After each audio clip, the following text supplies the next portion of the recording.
Garda Revolusi Iran mengklaim rudal yang menghancurkan pesawat KC-135 milik Amerika yang berada di Arab Saudi.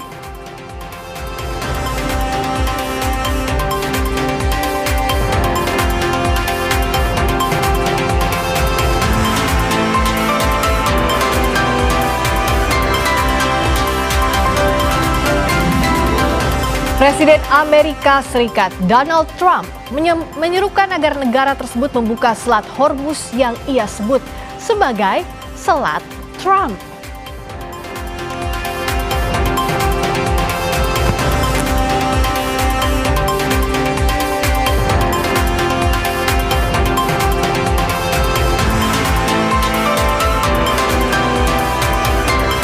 Video amatir menunjukkan sejumlah serangan rudal Iran yang mengenai bangunan di sejumlah wilayah Israel, termasuk Tel Aviv.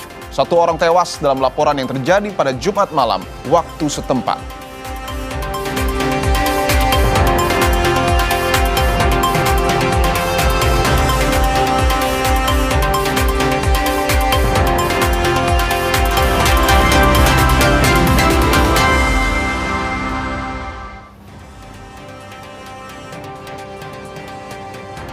Selamat petang saudara, di akhir pekan Sabtu 28 Maret 2026, Kompas Petang hadir menyajikan sejumlah informasi terhangat.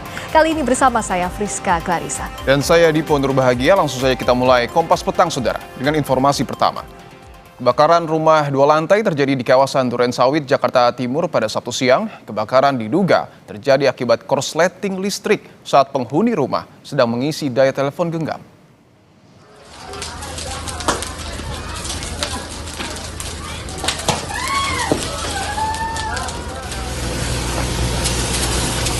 Api membakar rumah mewah 2 lantai yang berada di permukiman padat penduduk. Petugas Sudin Damkar Jakarta Timur yang tiba di lokasi berusaha memadamkan api agar tidak merambat ke rumah warga lainnya. Tak ada korban jiwa dalam musibah kebakaran ini. Kebakaran diduga berasal dari korsleting listrik saat pemilik rumah sedang mengisi daya telepon genggam.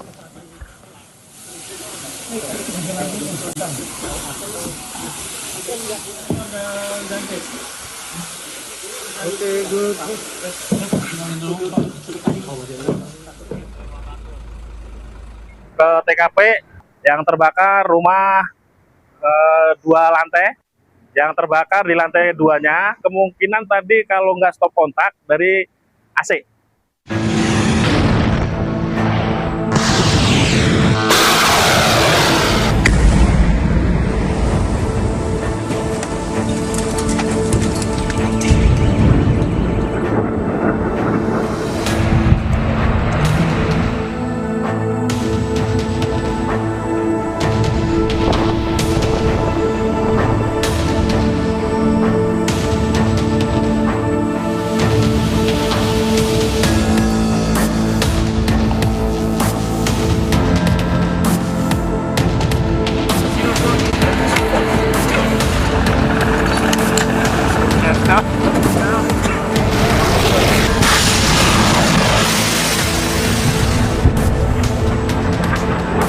Wow.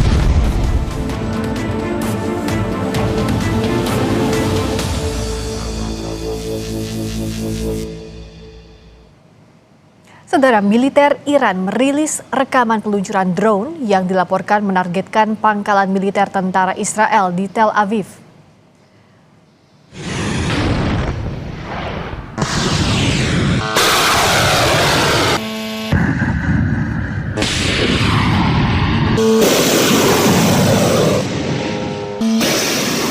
Tanggal dan lokasi rekaman yang dirilis oleh militer Iran tidak dapat diverifikasi secara independen oleh Viori.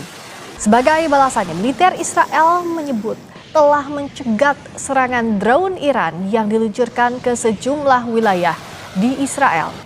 Israel memastikan sistem pertahanannya bisa mencegah serangan drone yang diluncurkan Iran.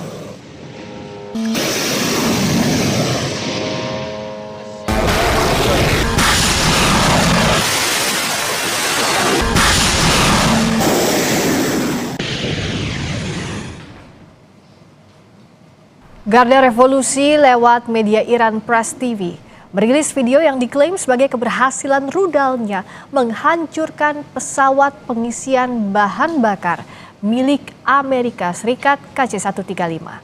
Pesawat ini mengalami kerusakan saat rudal Iran menyasar pangkalan udara Pangeran Sultan di Arab Saudi.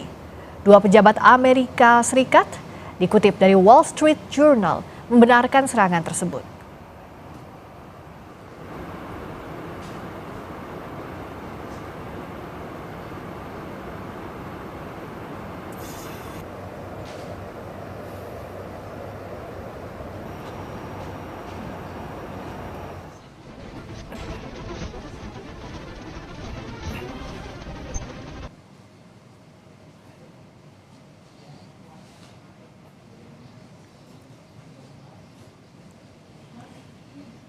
Sementara di Lebanon Selatan, pasukan Hizbullah memberikan perlawanan terhadap militer Israel. Hizbullah hari ini merilis video serangan misil yang menyasar tank Merkava milik Israel di Lebanon Selatan. Tidak disebutkan waktu pasti serangan ini.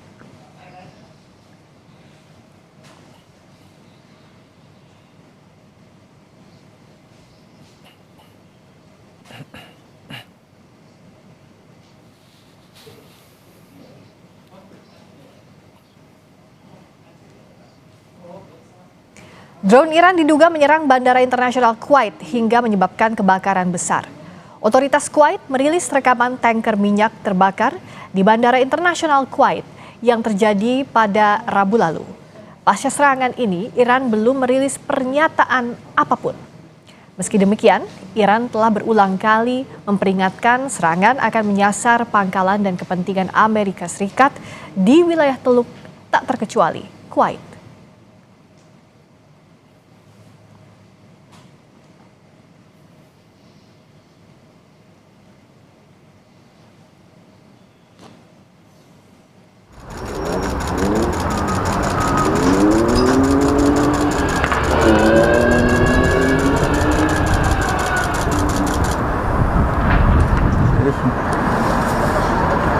Iran meluncurkan gelombang rudal ke Israel.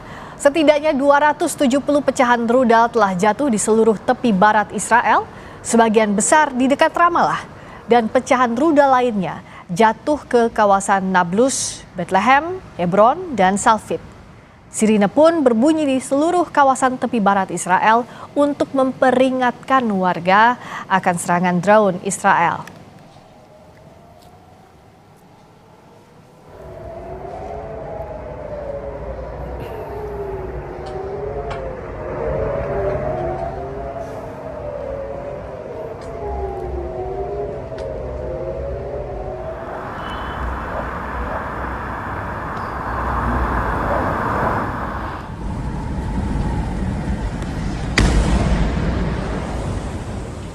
Video amatir menunjukkan sejumlah serangan rudal Iran yang mengenai bangunan di sejumlah wilayah Israel. Sejumlah serangan Iran yang terus dilakukan dalam 1 bulan terakhir mengakibatkan kerusakan bangunan dan jalan yang cukup berat.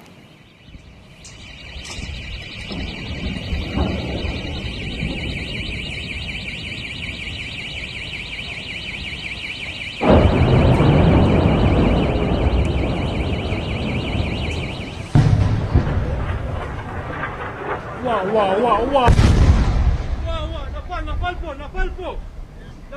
nafal po!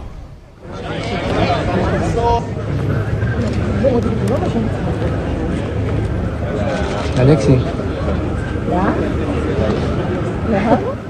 Sedikitnya 1 orang tewas di Tel Aviv, Israel akibat serangan Iran pada Jumat malam.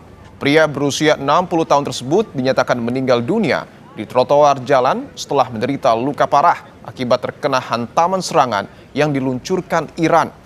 Jurnalis Associated Press melaporkan banyak ledakan keras yang terjadi di wilayah Tel Aviv.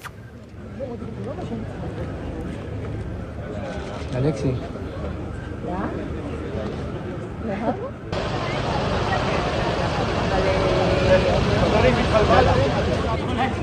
So as you can see behind us, this is just one scene that the Israel police has responded to after the Iranian regime has once again targeted our civilian population.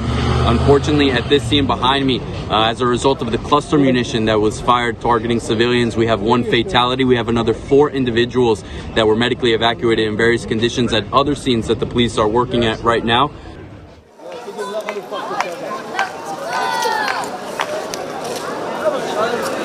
Di wilayah lain distrik Tel Aviv, serangan rudal Iran terbaru menyebabkan bangunan dan toko-toko rusak pada Jumat malam. Seorang saksi mata menyebut awalnya ia sedang menyetir mendengar suara sirine, lalu ia bergegas meninggalkan mobil untuk mencari perlindungan. Dan tak berselang lama, rudal Iran mengenai mobil pengemudi tersebut. Tak ada korban jiwa maupun luka dalam serangan ini.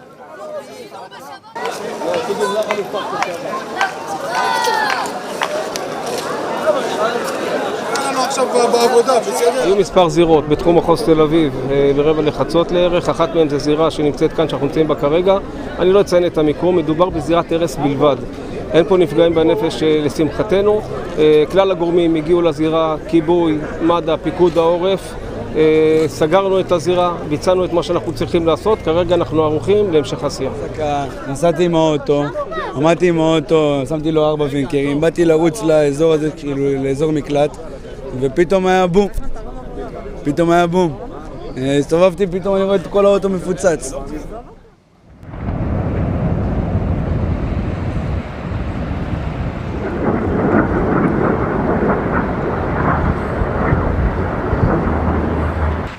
Sementara itu, Amerika Serikat dan Israel menggempur kawasan timur Laut Teheran pada Sabtu dini hari.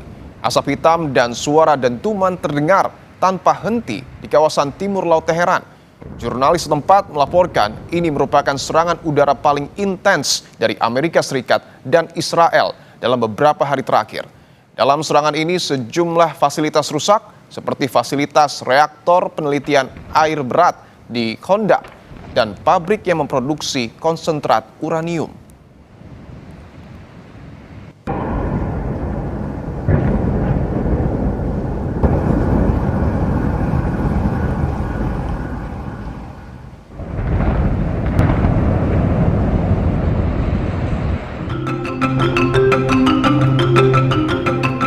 Departemen Pertahanan Amerika Serikat berencana mengerahkan tambahan pasukan dari Divisi Lintas Udara ke-82 yang merupakan pasukan elit Angkatan Darat AS ke kawasan Timur Tengah.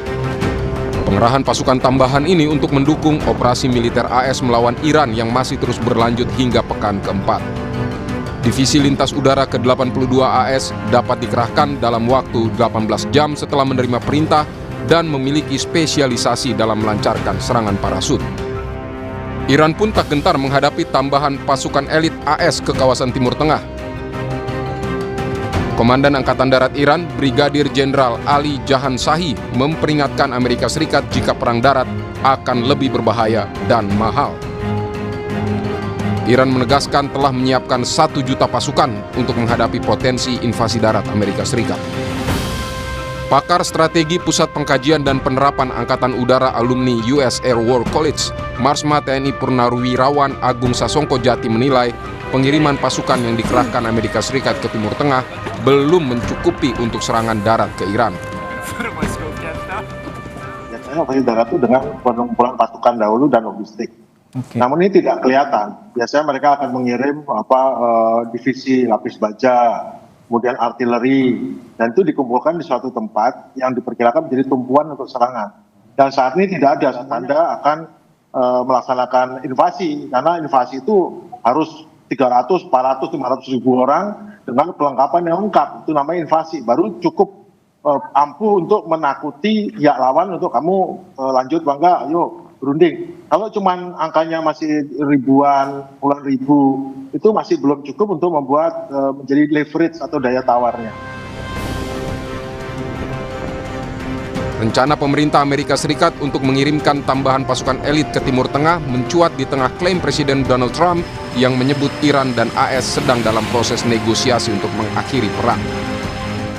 Peneliti senior Indo-Pacific Strategic Intelligence Aisyah Kusuma Sumantri menilai rencana pengiriman pasukan ini adalah gaya negosiasi dengan unjuk kekuatan.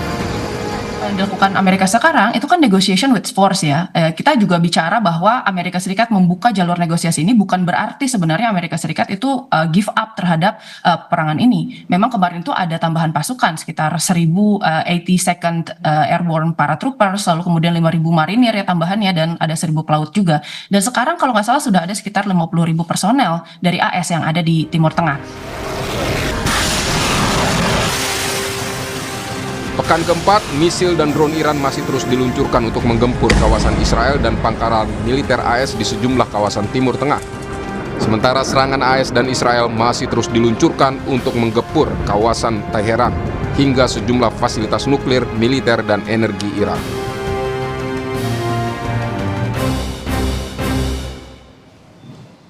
Berikutnya kita kembali ke dalam negeri, kita akan pantau lalu lintas dari gerbang tol Paster ke arah kota Bandung, Jawa Barat yang padat. Kendaraan yang melintas masih didominasi kendaraan pribadi asal berbagai kota luar Bandung, termasuk kendaraan asal Jakarta. Sesaat lagi di Kompas Petang.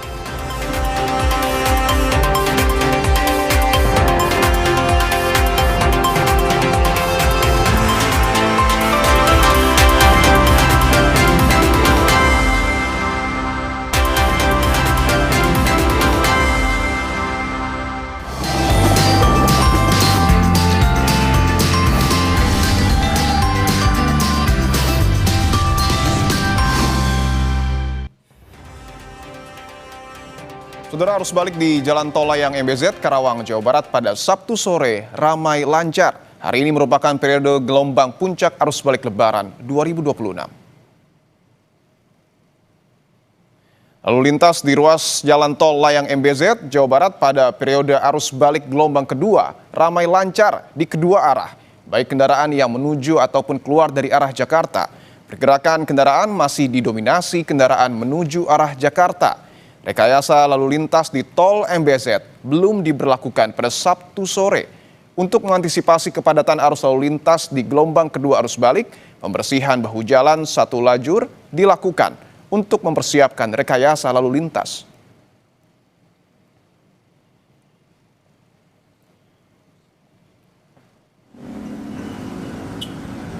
Sementara itu pada Sabtu sore lalu lintas dari gerbang tol Paster ke arah kota Bandung, Jawa Barat terpantau padat. Kendaraan yang melintas masih didominasi kendaraan pribadi asal berbagai kota dari luar Bandung, termasuk kendaraan asal Jakarta. Sementara itu arus lalu lintas di Jalan DR Junjunan arah Jakarta juga terpantau padat. Kepadatan terjadi akibat banyaknya kendaraan yang keluar masuk sentra oleh-oleh di sepanjang ruas jalan.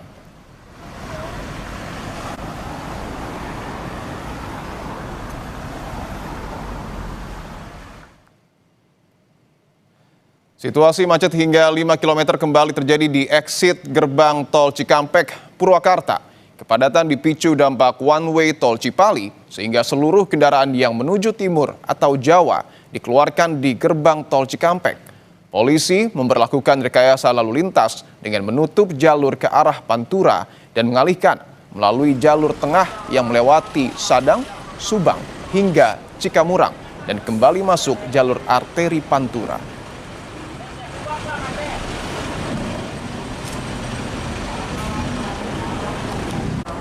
Lalu lintas Polres Purwakarta dalam hal ini memberlakukan sedikit rekayasa arus lalu lintas yang via ke Jawa Tengah kita alihin lewat Sadang, Subang, jalur tengah sampai ke Cikamurang. Jalur Pantura sendiri saat ini seperti apa, Pak?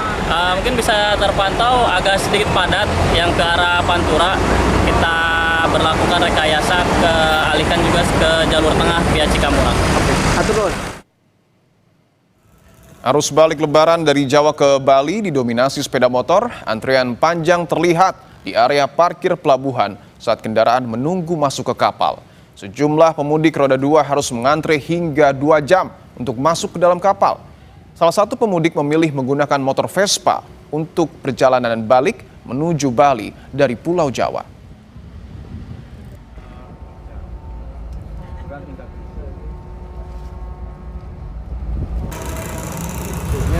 Ya seperti kalau lagi mudik itu kita harus menghindari jalan rusak, apalagi motor tua kan.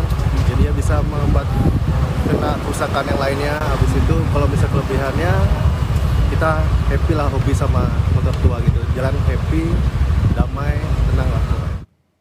Untuk memantau perkembangan terkini arus balik Lebaran 2026 di 2 titik, kita sapa jurnalis Kompas TV, Esra Ambarita dan juru kamera Septa Yoga di Tol Layang MBZ, Jawa Barat. Lalu di Tol Paster Bandung, Jawa Barat, ada jurnalis Kompas TV, Vida Alatas dan juru kamera Abdul Rohim. Kita ke Esra terlebih dahulu. Esra, di Tol MBZ pada sore hari ini apakah terpantau macet atau seperti apa kondisinya di sana?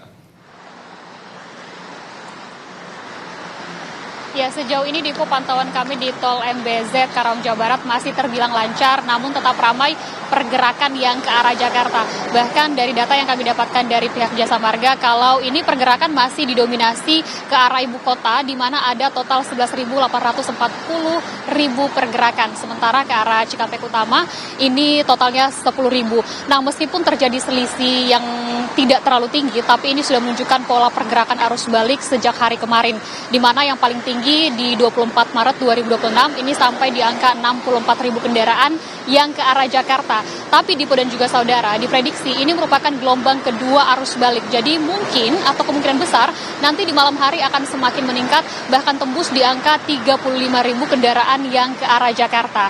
Nah, kalau pantauan kami untuk memecah kemacetan ini sejauh ini dari pihak Korlantas dan Jasa Marga ini sudah berkoordinasi melakukan skema rekayasa lalu lintas secara lokal, di mana ini dimulai dari kilometer 47 sampai maksud kami di kilometer 70 sampai 47 ini sedang dipersiapkan untuk kontraflow. Kemudian dari kilometer 263 sampai kilometer 70 ini juga diberlakukan sistem one way secara sepenggal.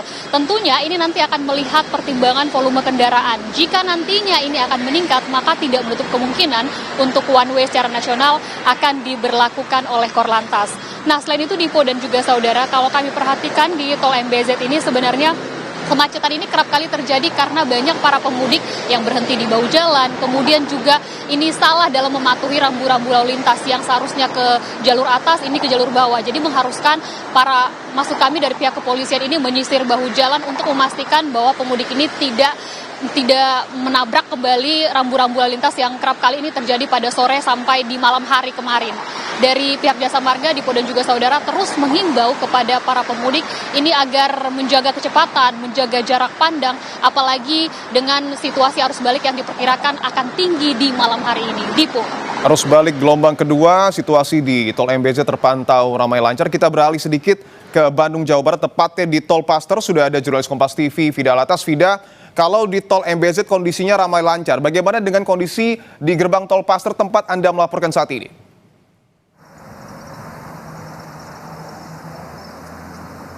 Dipo, gelombang kedua arus mudik disebut-sebut terjadi pada hari ini, Sabtu 29 Maret 2026, sebelum aktivitas masyarakat ini akan kembali normal di Senin nanti, tanggal 30 Maret 2026. Maksud kami Sabtu 28 Maret 2026, Dipo.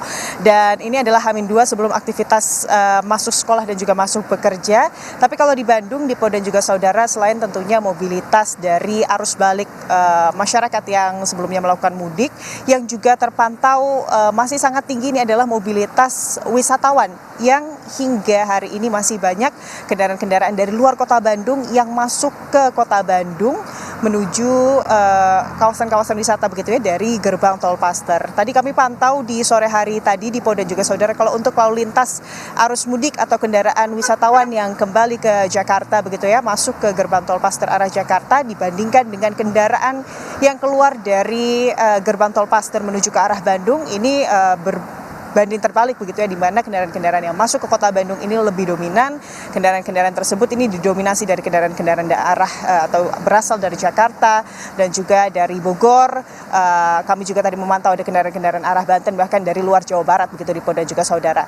Tapi memang karena jarak dari kota Bandung sebagai destinasi wisata ke Jakarta ini terhitung adalah jarak yang dekat begitu ya, baik dari jarak tempuh dan juga waktu tempuh, maka memang kalau di sore hari ini, Dipo dan juga saudara, kami lihat lalu lintas dari arah kota Bandung menuju ke arah Jakarta dari gerbang tol masuk Pasteur begitu ya, ini sudah mulai terlihat keramaiannya dengan mobil-mobil dan juga travel-travel. Kalau mobil pribadi ini didominasi kendaraan-kendaraan berletter B, artinya adalah dari Jakarta, Jabodetabek. Sementara untuk travel-travel juga kami pantau ini sudah banyak masuk ke arah Jakarta. Karena memang Dipo dan juga saudara, kalau peak hour atau jam favorit dari pengguna jalan tol Pasteur menuju ke arah Jakarta, informasi dari Jasa Marga ini terjadi di sore hari, biasanya di hari Sabtu dan juga hari Minggu. Prediksinya Dipo, kalau untuk arus balik dan juga lalu lintas wisatawan yang kembali ke Jakarta ini akan terjadi di besok Minggu sore. Dan tentunya sejumlah antisipasi ini juga sudah disiapkan, salah satunya adalah penambahan petugas menjadi 3 kali lipat oleh Jasa Marga gerbang tol Pasteur, Dipo. Puncak arus balik gelombang 2 di Tol Pasteur diprediksi akan terjadi pada esok hari. Terima kasih atas laporan Anda, jurnalis Kompas TV, Fida Alatas dari Bandung, Jawa Barat. Sebelumnya juga ada Esra Ambarita melaporkan secara langsung dari Tol MBZ, Jawa Barat. Selamat bertugas kembali, rekan-rekan.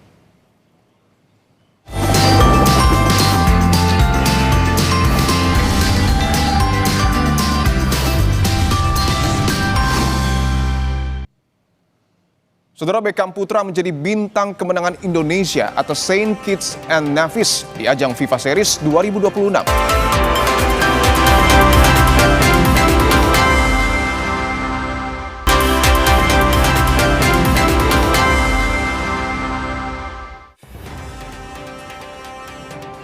Anda masih menyaksikan Kompas Petang bersama saya Friska Clarissa. Beckham Putra menjadi bintang kemenangan Indonesia atas Saint Kitts and Nevis di ajang FIFA Series 2026. Pemain dari Persib Bandung itu tampil baik, memborong 2 gol dan dinobatkan sebagai Man of the Match. Di menit ke-14 menjadi yang pertama. Dia puas, target 4 gol dan tidak kebobolan tercapai. Yeah, we set a target before the game to score 4 goals and keep a clean sheet. We knew we were going to rotate the squad. We wanted to give a lot of opportunity to the players that had participated in training, and I thought they handled the game really professionally. I think that's what's important. It's the first time we've been together, only a few training sessions, but really proud of the players tonight. Baik, menandakan semua pemain berjibaku bekerja sama dengan kedisiplinan tinggi. Lawan Indonesia di final FIFA Series berat bagi skuad Garuda. Kondisi tersebut diperkuat peringkat FIFA di mana Bulgaria menempati posisi ke-87, sedangkan Indonesia berada di posisi 121. Pelatih Bulgaria Alexander Dimitrov cukup puas dengan kemenangan ini. Apalagi ini jadi rekor kemenangan terbesar Bulgaria. Meski demikian, dia tidak mau anak asuhnya meremehkan skuad Garuda. Baik sekali. Имаме много поуки, които да си изведем от този матч. Това даване на инициативата на противника по някой път така малко оценяване на ситуацията ми говори за един, ще го нарека, български менталитет, който аз... Sepak bola, Haris Pardede. Bung Harpa, apa kabar? Halo ya, kabar baik Mbak Friska. Kabar baik juga untuk kita semua yang melihat ternyata debutnya John Hartman membuat semangat baik itu timnas Garuda juga supporter timnas punya harapan baru, betul ya? Iya, setelah 165 hari kita menanti tim nasional senior, setelah kurang lebih 5 bulan ya kita tidak menonton penampilan dari Jai dan kawan-kawan, dan akhirnya kita bisa kembali menyaksikan mereka walaupun hanya sekitar 26.000 ya yang nonton langsung di GBK.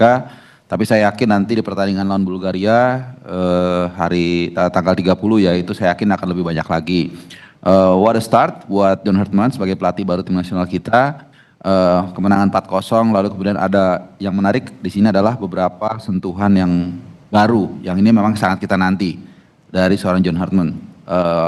Salah satunya atau salah duanya adalah ketika dia menempatkan Ole Romreh lebih ke free roll. Jadi dia kita lihat ternyata John Hartman bisa melihat kemampuan lebih dari seorang Ole dalam hal pengumpan, dan kita lihat 2 asisnya ke gawang ke ke Beckham Putra ini menjadi bukti. Lalu kemudian juga bagaimana dia bisa beradaptasi dalam formasi. Tadi tim produksi juga sempat memaparkan kita di awal memakai 4 back dengan Ridho di back sebagai back kanan, tapi kemudian dalam beberapa momen dikembalikan menjadi 3 back. Jadi artinya dia bisa menyesuaikan dengan keadaan. Tapi, nah ini yang harus diingat. Yang terpenting adalah bukan hanya bagaimana kita memulai, tapi kemudian kita mengakhiri perjuangan ini untuk sesuatu hal ya. Walaupun tentunya masih panjang perjalanan. Kita juga nggak bisa mudah meredam serangan mereka. Tapi lawan Bulgaria ini tidak main-main. Karena kalau kita lihat aslinya saat kita menghadapi St. Kitts and Nevis itu mereka peringkat 150 sekian. Ya kita 121 sebelum. Kalau dari tactical game sangat bagus ya. Artinya John Hotman ini memang sesuai dengan apa yang dulu kita sering dengar. Dia ini sangat adaptif sebenarnya. Jadi nggak terlalu rigid dengan satu formasi. Bahkan dalam satu pertandingan pun dia bisa merubah-rubah formasi dalam beberapa kali gitu loh. Jadi saya nggak khawatir, dia pasti sudah punya strategi, sudah punya serum untuk menghadapi Bulgaria meskipun tidak mudah. Nah yang pasti itu yang saya katakan tadi, pendekatannya pasti beda dengan St. Kitts and Nevis peringkat 150 yang kita lawan sekarang peringkat 85 kalau saya nggak salah. Dan juga pemain-pemain terbaik sudah pasti ditampilkan ya. Ada beberapa catatan kemarin yang sebenarnya secara umum sudah bagus penampilan tim nasional kita. Tapi Ramadhan Sananta misalnya ya, kita lihat memang banyak menyanyiakan peluang. Mungkin kalau di sana ada pemain lain yang mungkin lebih bisa dimaksimalkan, bukan tidak mungkin kita bisa mendapatkan gol. Karena kalau lawan Bulgaria nanti, saya nggak yakin kita bisa mendapatkan peluang sebanyak lawan St. Kitts and Nevis. Mungkin kita dapat 1 peluang atau 2 peluang, nggak sebanyak lawan St. Kitts pasti. Tapi oleh karena itu kita harus bisa memaksimalkan kalau kita bisa memenangkan laga ini. Karena penting nih Mbak Friska, saya katakan kenapa orang hanya melihat ini debut menang lawan Bulgaria, kalau menang kita senang. Enggak, yang mana itu bisa mengurangi potensi bertemu dengan tim-tim berat di Piala Asia nanti. Jadi tapi secara umum saya senang, kita semua senang menyambut teman-teman, tapi yang penting bagaimana untuk bisa konsisten sampai dengan checkpoint berikutnya. Nah kalau head to head dengan Bulgaria di belakang misalnya, kalau kemarin formasinya ada Ridho, ada Izes dan juga ada Elkan Bagot yang sudah lama hilang dari timnas, lalu juga di depan kita punya Beckham, ada Ole, ada Mauro Zylstra. Dibandingkan dengan pemain Bulgaria dengan formasinya, bagaimana kita melihat head to headnya Bung Harpa? Ya, kalau pemain Bulgaria kita lihat sangat merata juga ya. Mereka punya beberapa pemain yang kita tahu mayoritas juga bermain di Eropa, dan sebagian dari mereka juga mayoritas dari pemain mereka juga sudah terlatih ya menghadapi tim-tim dari Eropa gitu. Mereka kan kualifikasi pasti di zona UEFA. Jadi mereka sudah terbiasa bertemu dengan tim seperti Jerman, seperti Spanyol dan lain-lain. Tentunya satu level yang harus kita waspadai. Jadi secara pengalaman menurut saya dan secara kolektif kalau kita lihat beberapa cuplikan pertandingan ya, jangan lihat lawan Solomon Islands ya, mereka punya kolektivitas yang cukup baik. Dan ini yang membedakan, kita baru main pertama kali itu kemarin setelah libur hampir setengah tahun. Sementara Bulgaria mereka sudah sering bermain, selama 6 bulan itu mereka sudah beberapa kali bermain. Jadi ada kelebihan-kelebihan yang mereka miliki kita tidak, tapi tentunya kita juga punya kelebihan. Pertama, kita main di kandang sendiri yang tentunya ada dukungan penonton. Itu yang saya katakan. Kalau kemarin yang nonton itu sekitar 26.000, kali ini saya yakin yang datang lebih dari itu, mudah-mudahan lebih dari 50.000, dan saya pikir ini akan menjadi boosting moral atau semangat buat Yaiza dan kawan-kawan. Iya, jadi harapan baru untuk timnas. Nah, tapi kalau yang Bulgaria nanti kita akan hadapi, apakah yang turun sekarang itu pemain memang andalan mereka atau pemain lapis aja sih, Bung Harpa? Kalau kemarin kita lihat ya secara umum saat menghadapi Solomon Islands atau Kepulauan Solomon itu, memang dirotasi ya, mungkin ada saya kurang pas, tapi setengah itu ada dirotasi. Jadi saya yakin sekali mereka juga sudah ngitung lawan Indonesia pasti mereka akan menampilkan permainan terbaik kita. Pun kita juga demikian. Kemarin menurut saya ada beberapa area yang dirotasi, dan saya yakin sekali lawan Solomon Islands kita akan tampil dengan permainan terbaik kita, termasuk mungkin Joe Pelupesi juga yang akan ditampilkan, atau Nathan Choaon yang akan nanti tinggal timbang-timbang apakah dia akan menurunkan Donitri yang juga kemarin tampil cukup bagus, atau Nathan Choaon yang kita tahu punya pengalaman merumput di Eropa bersama Willem Twee Tilburg. Sebenarnya saat kita nonton kemarin itu kan ada pikiran as if it could happen earlier. Seandainya itu terjadi sebelumnya ya. Cuma kan kita nggak bisa ke belakang. Tapi kalau bicara soal kans ke depan, apa yang bikin timnas itu bisa lebih optimistis lagi meskipun sekarang kita seakan-akan mengulang lagi dari awal. Tapi kita bisa kok dapat peringkat yang jauh lebih bagus dan menatap banyak partai di depan yang juga nggak kalah oke. Iya, di puing-puing ini bukanlah ada FIFA Matchday lagi dan kemudian tes yang awal yang cukup menarik adalah AFF bulan Juli dan Agustus. Nah, memang tantangannya agak sedikit beda. AFF itu kemungkinan besar kita akan pakai pemain yang non abroad. Jadi yang main di RI Super League atau yang main di Thai League ya. Di sana ada 3 pemain. Kita nggak tahu dipanggil atau enggak, Pratama, Asnawi sama Sandy Walsh. Dan ini berbeda. Nah, nanti di situ dalam satu tahun itu kita bisa lihat, are we on the right track atau seperti apa? Oke, Gitu. kita nantikan permainan terbaik timnas. Semoga pada Senin nanti. Terima kasih banyak Bung Harpa, Haris Pardede, Sama-sama. bola dari Kompas Petang. Sampai ketemu lagi. Berikutnya saudara, kami akan kembali dengan sorotan lainnya. Presiden Amerika Serikat Donald Hormuz yang ia sebut sebagai Selat Trump. Sesaat lagi.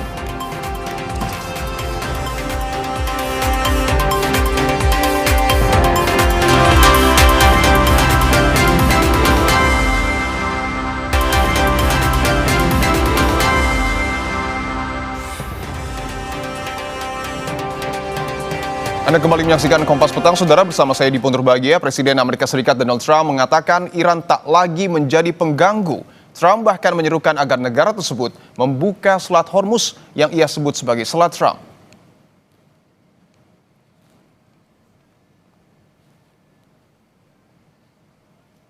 Hal ini tercetus dalam pidatonya pada Forum Future Investment Initiative di Miami, Florida pada Jumat waktu setempat. Trump membahas perang dengan Iran yang berdampak pada penutupan Selat Hormuz. Selain itu, Trump juga mengklaim Amerika Serikat telah menghancurkan militer Iran selama perang berlangsung. Ia kemudian meminta Iran untuk membuka Selat Trump.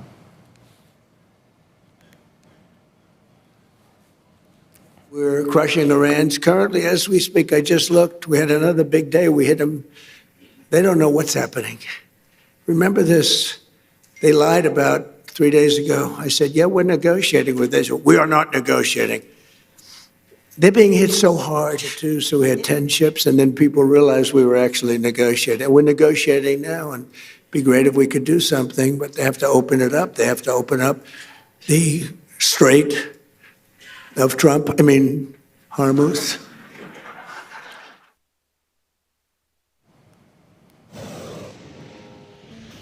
Sementara itu, Iran menyatakan pasukannya mempertahankan kendali yang cerdas dan kuat atas Selat Hormuz. Menurut juru bicara Khatam Al-Anbiya Iran, militer Iran telah melancarkan operasi rudal dan drone yang berkelanjutan, serta memegang inisiatif di Teluk Persia. Hal ini terjadi saat fasilitas nuklir Iran diserang pada Jumat waktu setempat, beberapa jam setelah Israel mengancam akan meningkatkan dan memperluas serangannya terhadap Teheran.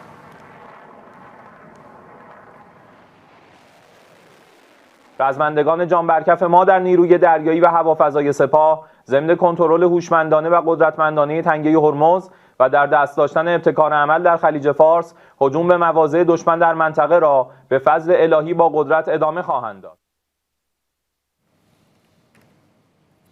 Di sisi lain, Iran juga siap menerima permintaan membuka akses Selat Hormuz bagi Spanyol. Di media sosial X, Duta Besar Iran di Spanyol menulis, Iran menganggap Spanyol sebagai negara yang menghormati hukum internasional sehingga menunjukkan keterbukaan terhadap setiap permintaan dari Madrid terkait Selat Hormuz. Sebelumnya, Spanyol telah menunjukkan sikap menentang serangan Amerika Serikat Israel di wilayah Iran.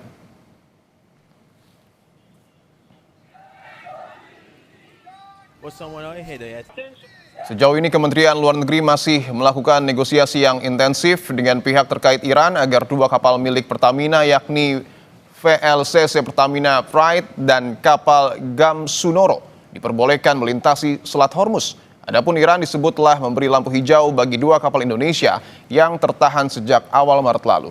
Lalu lobby seperti apa yang harus dilakukan Indonesia agar tertahannya 2 kapal tidak semakin lama?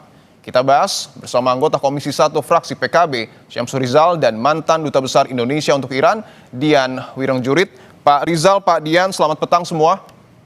Selamat petang. Selamat sore Mas Dipo, selamat sore pemirsa. Waalaikumsalam. Baik, saya ingin ke Pak Rizal terlebih dahulu. Pak Rizal, sejauh ini baik Kemlu ataupun Menteri SDM mengatakan masih terus berkomunikasi dengan pihak Iran agar kapal milik Pertamina ini bisa melintasi Selat Hormuz. Komisi 1 menerima progres terkait hal ini? Iya, terima kasih banyak Mas Dian. Kalau Komisi 1 juga sudah menerima laporan, walaupun belum laporan resmi, tetapi sudah ada pembicaraan dari teman-teman dari Kementerian Luar Negeri bahwa ada green light dari pemerintah Iran, terutama dari Kementerian Luar Negeri, bahwa hanya proses administrasi saja sehingga Indonesian Pride atau Pertamina Pride ini bisa lewat bersama dengan Gamsunoro yang ya mungkin hitungan jam ke depannya. Kalau itu pernyataan itu, intinya bahwa sudah ada komunikasi yang sangat baik dan sudah merespon. Responnya baik sekali katanya. Jadi mudah-mudahan dalam waktu dekat inilah kedua tankernya kita itu bisa segera lewat dan bisa segera mensuplai kebutuhan kita. Oke, pertanyaan selanjutnya ketika memang komunikasinya disebut baik, tetapi mengapa seakan cukup lama ketimbang dibandingkan dengan negara-negara lain seperti Malaysia? Wah, sebenarnya malah kita juga sudah termasuk banyak. Dari awal Maret kemarin itu ada 4 pesawat kapalnya kita yang 2 sudah duluan di tanggal 7 dengan tanggal 9 kemarin. Kalau tidak salah, dan ini juga proses itu juga pada dasarnya tidak ada masalah dan tidak ada larangan. Cuma karena trafiknya yang luar biasa dari Teluk Arab itu, atau Teluk Persia itu untuk masuk di Selat Hormuz katanya itu luar biasa padatnya. Sehingga ada beberapa sirkulasi yang diatur lah. Nah, bahasanya seperti itu, sirkulasinya diatur sedemikian rupa sehingga tidak mengganggu atau tidak ada masalah. Tetapi yang paling penting itu adalah karena beberapa kapal tanker itu juga menjadi bahan bargaining dan negosiasi dari pemerintah Iran. Jadi tidak semuanya diberikan kewenangan atau diberikan izin, license untuk lewat, tetapi memang juga mereka menyeleksi dengan pertimbangan-pertimbangan yang pada dasarnya untuk pertahanan. Baik, tadi Pak Rizal sudah menyatakan bahwa komunikasi pemerintah dengan Iran ini berjalan baik. Saya ingin ke Pak Dian. Pak Dian, tadi dikatakan bahwa sebenarnya kapal ini belum melintas karena memang trafiknya tinggi di Selat Hormuz. Atau Anda punya pandangan lain, apakah memang lobi kita yang memang terhambat dan terlambat? Terima kasih Mas Dipo, tapi pertama saya mohon narasi jurnalis kita jangan ikut-ikutan mengatakan Selat Ram. Tolong, semua masih Selat Hormuz. Nama resminya Selat Hormuz. Nah, mengenai kapal tanker kita begini. 2 kapal tanker kita yang pertama memang sudah dibebaskan. Pertama karena memang tidak terlalu besar. Kedua karena kedua kapal itu, Paragon dan Rinjani itu memang berbendera Indonesia. Nah, 2 tanker yang lain yang super tanker itu belum bisa dilepaskan oleh pihak Iran setahu saya karena berbagai hal, Mas Dipo, pemirsa. Pertama begini ya, Iran itu sudah kumulatif memiliki kecewaan terhadap Indonesia, harus diakui. Ini tidak ada kaitannya dengan perang, bahkan ini kumulatif dari sebelum perang. Kenapa? Karena Iran itu sebagai dalam konteks diplomasi ada asas diplomasi yang namanya resiprokalitas atau reciprocity. Perbuatan imbal balik, yaitu kalau suatu negara melakukan kebaikan pasti dibalas kebaikan. Kalau satu negara dianggap melakukan ketidakbaikan, biasanya akan dibalas dengan ketidakbaikan. Dalam hal ini kita harus ingat, kumulatif Iran sudah dikecewakan oleh pemerintah Indonesia berkali-kali. Pertama sejak 2-3 tahun yang lalu, ketika latihan perang negara-negara Pasifik, Iran diundang secara resmi. 2 kapalnya sudah berangkat, kapal perangnya ikut untuk bergabung dengan latihan bersama yang dikoordinir oleh Indonesia. Tapi setelah kapal ada di perairan internasional, mau masuk ke perairan Indonesia, ditolak oleh pemerintah Indonesia. Partisipasi mereka dibatalkan.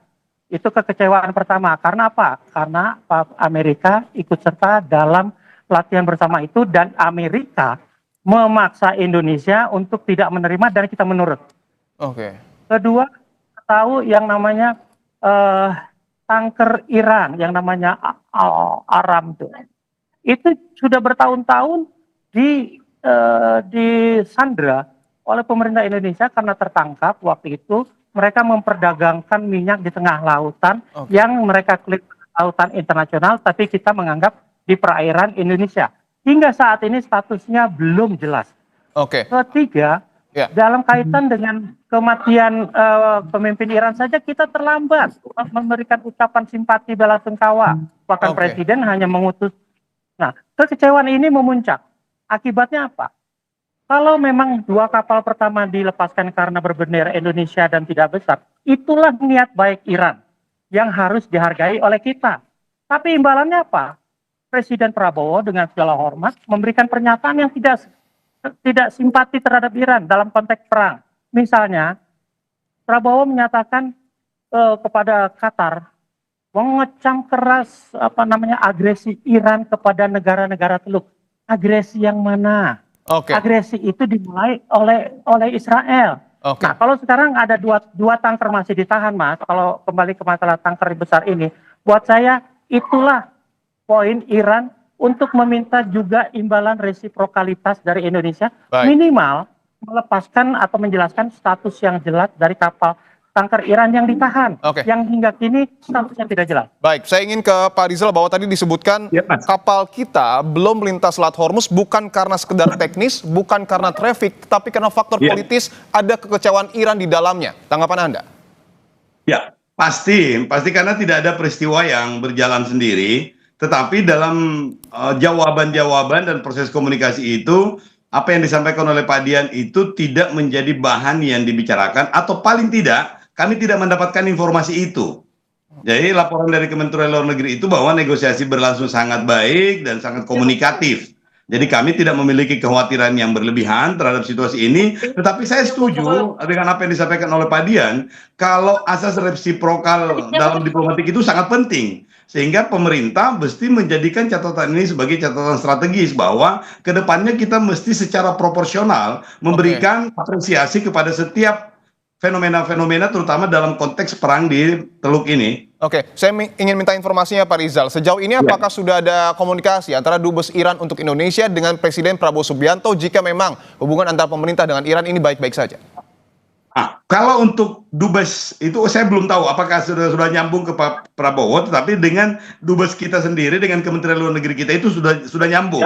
Bahkan pada saat Dubes Iran itu menemui Pak Yusuf Kalla itu juga menjadi bagian dari yang difasilitasi oleh Kementerian Luar Negeri juga sebagian. Artinya informasi-informasi itu juga sampai sehingga ketika menemui Bapak Yusuf Kalla pun juga ini sepengetahuan dari Kementerian Luar Negeri. Artinya bahwa apa yang dialami oleh Bapak Presiden Prabowo kita pada waktu Presiden atau Duta Besar Iran ini ingin menghadap, mungkin karena ada kesibukan-kesibukan yang lain. Tetapi saya sendiri secara spesifik belum mendapatkan informasi itu, apakah karena waktu yang agak sibuk misalnya atau belum tersedia, atau karena faktor-faktor yang lain. Tapi akan kami tanyakan juga situasi ini. Tapi yang ditunggu itu kan bukan orang yang sedang dalam pemerintahan saat ini, Pak Rizal. Iya, dengan Menteri Luar Negerinya kita, dengan Dubes Iran itu komunikasi sangat lancar. Dan itu juga disampaikan bahwa apa yang telah disampaikan dengan Parlemen Iran pun juga kita ada komunikasi yang memungkinkan pada pertemuan parlemen nanti juga yang akan datang di bulan September atau November itu juga sudah ada rencana-rencana. Jadi komunikasinya juga tetap ada, tetap lancar. Saya ingin minta tanggapan Pak Dian, bagaimana kemudian Anda melihat komunikasi antara pemerintah kita, termasuk Presiden Prabowo Subianto dengan Duta Besar Iran yang kemudian ada di Indonesia, apakah sudah berjalan baik? Terima kasih Pak Dipo, terima kasih pemirsa. Begini, tolong dilihat ya, namanya bahasa diplomatik itu jangan diterjemahkan secara harfiah. Kalau dibilang komunikasi baik, semua pihak yang bertentangan kalau bertemu dalam konteks apapun, dalam upaya menyelesaikan permasalahannya, pasti kalau ditanya wartawan menjawab pertemuan baik-baik saja. Itu jawaban standar. Buat saya apa yang disampaikan oleh Duta Besar Iran di Indonesia itu juga jawaban standar bahwa kami komunikasinya baik, segala macam. Standar. Tapi di balik itu semua kenyataannya berbeda. Dalam hal ini saya lumayan tahu persis, Mas. Sebelum perang ini, delegasi Iran datang ke Indonesia untuk mengupayakan pembebasan kapal tankernya yang ditahan di Batam. Mas, delegasi ini perlu pulang dengan kecewa karena tidak bisa bernegosiasi dengan Indonesia yang sikapnya tetap akan melelang kapal ini, Mas. Sampai sekarang lelangnya saja sudah 2-3 kali dilakukan, tidak ada peminat karena harga yang ditawarkan pemerintah Indonesia itu terlalu tinggi. Nah, dengan kondisi seperti ini bisa dibayangkan kekecewaan pemerintah Iran semakin bertambah. Bahwa sekarang delegasinya pun tidak bisa menghasilkan kesepakatan pembebasannya. Bagaimana kita mau mengharapkan pembebasan 2 tanker kita yang ditahan? Kalau kita sendiri tidak menunjukkan ikat baik, paling tidak misalnya begini misalnya Mas, paling tidak mulailah sekarang jangan mengeluarkan, apalagi dari pemimpin tertinggi Republik Indonesia, janganlah mengeluarkan statement yang nadanya menunjukkan keberpihakan kita kepada Amerika dan sekutunya. Misalnya tetap masih bilang BOP tetap kita akan walaupun katanya ditangguhkan, tapi ternyata katanya ada pernyataan kita akan memenuhi kewajiban pelunasan iurannya lah segala macam. Mohon, apalagi pernyataan misalnya agresi Iran terhadap negara Arab, terbalik semua Mas. Semua itu sangat menyakitkan hati Iran. Marilah kita mulai dengan bahasa-bahasa yang netral. Marilah kita misalnya bahasa netral itu misalnya begini Mas. Marilah kita saling menahan diri, pihak Iran dan pihak-pihak yang menyerang Iran menahan diri untuk tidak memperuncing suasana. Mestinya seperti itu, bukan malah blatant aggression by Iran to Qatar. Sudah tidak waktunya kita. Artinya Anda sering merasa Pak Dian bahwa cukup banyak pernyataan dari pemerintah kita yang bisa dikatakan tidak netral. Oh, sangat banyak, sangat banyak. Pernyataan teleponnya Bapak Prabowo, Bapak Presiden Prabowo dengan segala hormat kepada Qatar itu jelas menyatakan mengecam keras agresi terang-terangan Iran terhadap negara Arab. Pertanyaannya kan jelas kok, buktinya jelas kok, kenyataannya jelas kok. Yang memulai agresi adalah Israel dan Amerika, dibantu oleh negara Arab yang punya pangkalan. Kok dibilangnya sekarang dibalik agresi Iran terhadap negara Arab? Kalau tidak pangkalan Amerika di negara Arab tidak digunakan, Iran tidak akan menyerang ke negara-negara itu. Tolong diingat itu. Nah, hal-hal seperti ini mulai harus dikurangi. Baik, saya ingin ke Pak Rizal. Tadi sudah banyak disebutkan oleh Pak Dian bahwa nampaknya Pak Dian memiliki perspektif sikap kita ini cenderung dalam tanda kutip ini terkesan tidak netral. Tanggapan Anda, apakah memang harus kita menegaskan keberpihakan kepada Iran? Tidak harus menegaskan keberpihakan kepada salah satu pihak. Netral, bukan tetapi yang paling utama ya, seperti yang Pak Dian sampaikan itu harus tegas di netral. Tetapi ada satu hal yang disampaikan oleh Pak Dian tadi yang mesti kita sikapi juga secara bijak, bahwa kapal tanker kita itu bukan dalam posisi ditahan. Walaupun memang tertahan untuk melewati Selat Hormuz, tetapi bukan dalam posisi ditahan oleh pemerintah Iran. Jadi hampir semua ada hampir 2.000 kapal tanker yang menunggu giliran untuk bisa melewati Selat Hormuz itu, dan itulah yang diatur sirkulasinya. Artinya Anda sepakat, Pak Rizal, bahwa banyak pernyataan pemerintah kita yang dianggap tidak netral atau seperti apa? Setuju saya. Kalau untuk itu kita kelihatan lebih berpihak kepada Amerika, dan apa yang ditunjukkan oleh diplomasi kita itu sepertinya kita memiliki ketergantungan lebih terhadap Amerika dibanding dengan Iran. Oleh karena itu saya ingin menyampaikan bahwa pada dasarnya untuk hubungan kita dengan Iran bukan ansih pada negara Iran saja, tetapi negara Teluk dan negara Arab keseluruhan. Tidak bisa dipisahkan antara Iran dengan negara yang lainnya di Arab. Sehingga kalaupun kemudian ada, tanda kutip, ada konflik antar negara Arab termasuk dengan Qatar dan misalnya dengan beberapa negara Uni Emirat Arab misalnya, maka kita mesti memperlihatkan dukungan itu kepada semua negara Teluk. Termasuk Iran pun juga, kalau kita ingin mengkritik pola hubungan mereka dengan negara Arab yang lain, kita juga mesti proporsional menyampaikan. Saya setuju dengan apa yang disampaikan Pak Dian tadi. Pak Dian, apa yang harus segera kita lakukan agar tentu kapal yang kemudian ada di Iran dan masih tertahan ini bisa melintas dan hubungan kita dengan Iran semakin membaik? Saya harus menegaskan segini, maaf Pak Faisal, Bang Faisal, maaf nih. Saya harus menegaskan begini, kapal Indonesia ditahan, bukan menunggu antrian, bukan menunggu giliran, bukan, ditahan. Buat saya ke depan kita harus mulai pertama mengulangi narasi yang sifatnya memihak. berilah narasi yang menenangkan kedua belah pihak, dalam hal ini Iran yang menjadi pihak pertama dirugikan dengan agresinya Israel dan Amerika, diikuti oleh negara-negara Arab Teluk. Kedua, marilah kita mulai menyadari status kapal tanker Iran di Indonesia ini harus dijelaskan. Mas. Berapa tahun sudah berlalu, tidak ada kejelasan, di lelang tidak ada yang mau. Mungkin ini bisa menjadi titik awal negosiasi. Maukah kita melepaskan kapal tanker Iran yang akan diimbangi oleh pelepasan 2 kapal tanker Indonesia misalnya? Marilah kita mulai dari posisi yang sama-sama. Artinya apa yang ada di lapangan, kapal tanker Iran ditahan oleh Indonesia, kapal Indonesia ditahan oleh pihak Iran. Nah, di antara itu yang ketiga buat saya jadi perhatian, kekecewaan Iran yang sudah bertubi-tubi dialami akibat sikap Indonesia ini, mulailah kita membuka diri. Apalagi kita katanya mau ikut berpartisipasi menjadi penengah. Mulailah kita meninggalkan langkah-langkah yang sudah dilakukan, misalnya Boy OP lah, misalnya katanya mau kirim pasukan lah ke sana. Mulailah kita tahan, jangan memberikan komentar apapun dengan hal-hal seperti itu, sampai prioritas melepaskan tanker kita dari sana atau tanker Iran dari kita, itu selesai. Baru kita bicara yang lain. Baik, saya terakhir ke Pak Rizal, saya ingin minta tanggapan Anda. Tadi disebutkan bahwa kapal kita tidak menunggu antrian tetapi ditahan. Tanggapan Anda? Ya, kalau itu saya mesti konfirmasi ulang, karena laporan yang kami terima itu ada ditahan.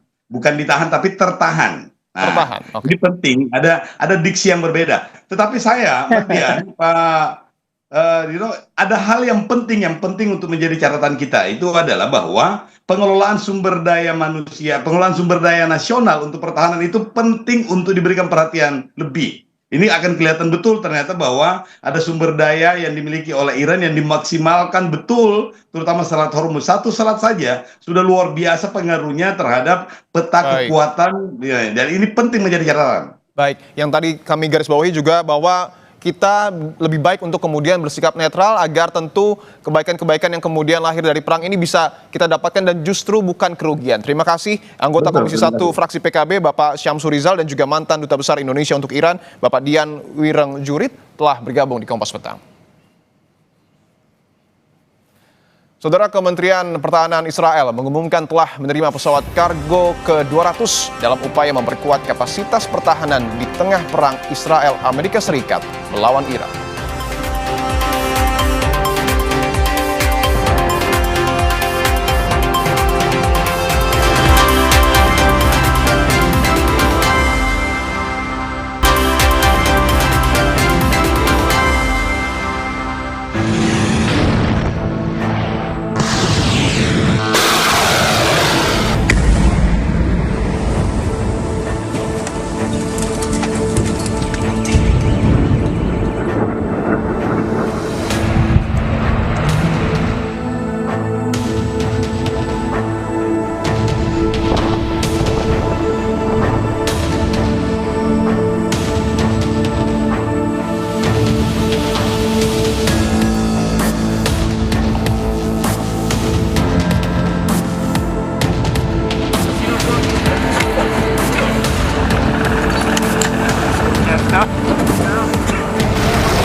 Wow.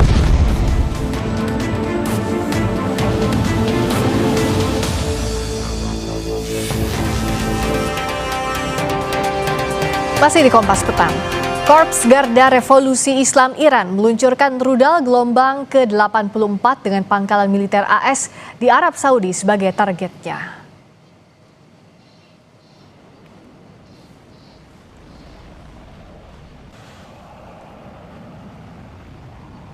IRGC menggunakan rudal berbahan bakar padat cair serta drone untuk menyerang pangkalan militer AS di Kharj, Arab Saudi. Beberapa pesawat pengisian bahan bakar AS berukuran besar hancur dan rusak parah dalam serangan. Dalam serangan ini, 12 tentara Amerika Serikat terluka. Total lebih dari 300 anggota militer Amerika Serikat terluka sejak perang melawan Iran dimulai.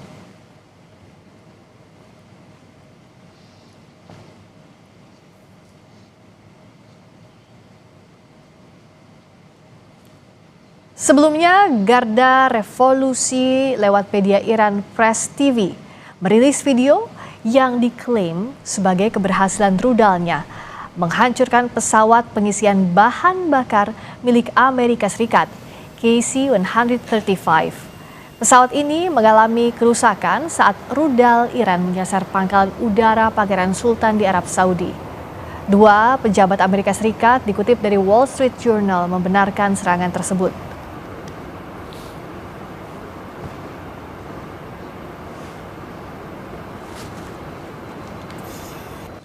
Kementerian Pertahanan Israel mengumumkan telah menerima pesawat kargo ke-200 dalam upaya memperkuat kapasitas pertahanan di tengah perang Israel-Amerika Serikat melawan Iran. Rekaman terbaru menunjukkan aktivitas di sebuah pangkalan udara yang dirahasiakan. Staf darat membongkar kargo di tengah penjagaan ketat. Pendaratan ini merupakan bagian dari rantai pasokan tanpa henti sejak perang melawan Iran dimulai Februari lalu. Hingga saat ini lebih dari 200 kapal dan pesawat telah mengirimkan sekitar 8.000 ton peralatan militer, senjata, dan amunisi untuk menyokong operasional militer Israel.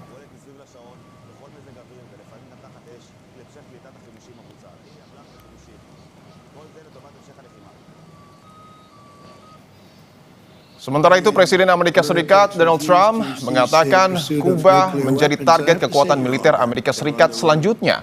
Pernyataan ini dikeluarkan Trump di tengah aksi saling serang dan unjuk kekuatan militer dalam perang antara Iran, Amerika Serikat, dan Israel. Trump mengklaim telah membangun kekuatan militer Amerika Serikat yang hebat. Lunatics refuse to cease their pursuit of nuclear weapons. Wants strength and they want victory. They want success, and that's what we have. And we have been very, very successful. You know, when I went into Venezuela, I said, because I campaigned on the fact peace through strength, you wouldn't have to use. I built this great military. I said, you'll never have to use it, but sometimes you have to use it. And Cuba's next, by the way, but pretend I didn't say that, please. Pretend I didn't say that. Please, please. Please, media, please disregard that statement. Thank you very much. Cuba's. Militer Iran merilis rekaman peluncuran drone yang dilaporkan menargetkan pangkalan militer tentara Israel di Tel Aviv. Sesaat lagi di Kompas Petang.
Wow.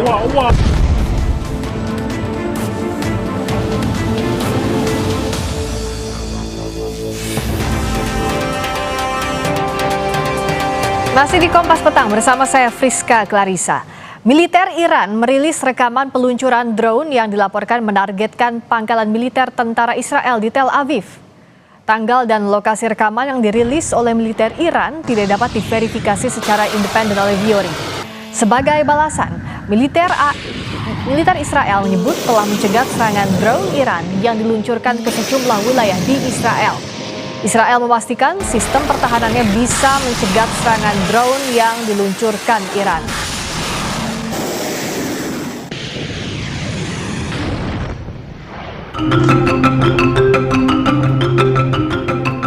Departemen Pertahanan Amerika Serikat berencana mengerahkan tambahan pasukan dari Divisi Lintas Udara ke-82 yang merupakan pasukan elit Angkatan Darat AS ke kawasan Timur Tengah. Pengerahan pasukan tambahan ini untuk mendukung operasi militer AS melawan Iran yang masih terus berlanjut hingga pekan keempat. Divisi Lintas Udara ke-82 AS dapat dikerahkan dalam waktu 18 jam setelah menerima perintah dan memiliki spesialisasi dalam melancarkan serangan parasut. Iran pun tak gentar menghadapi tambahan pasukan elit AS ke kawasan Timur Tengah.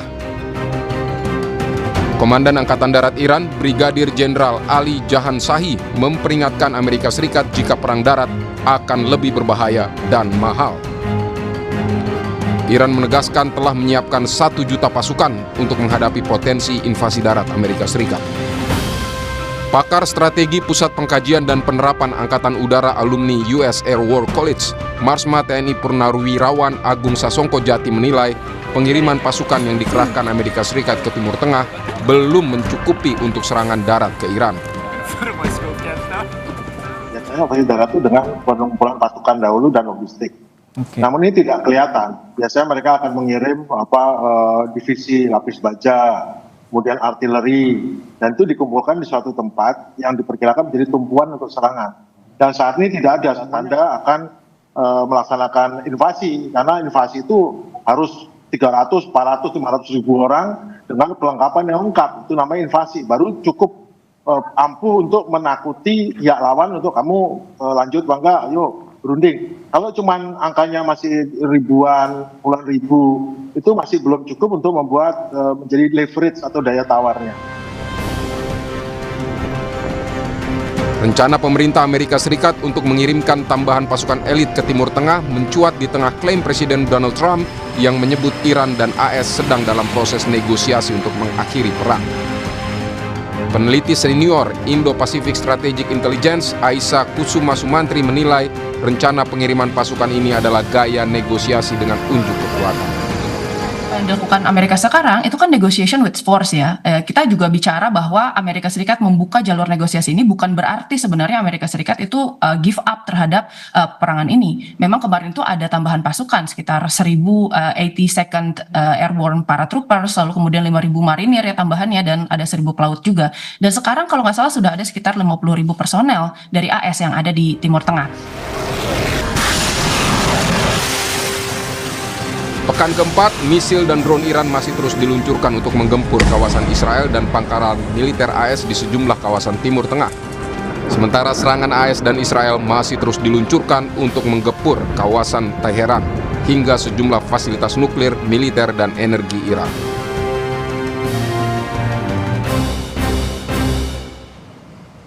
Di tengah klaim upaya negosiasi damai dengan Iran, Amerika Serikat kembali menyebut berencana akan mengirim tambahan pasukan ke kawasan Timur Tengah.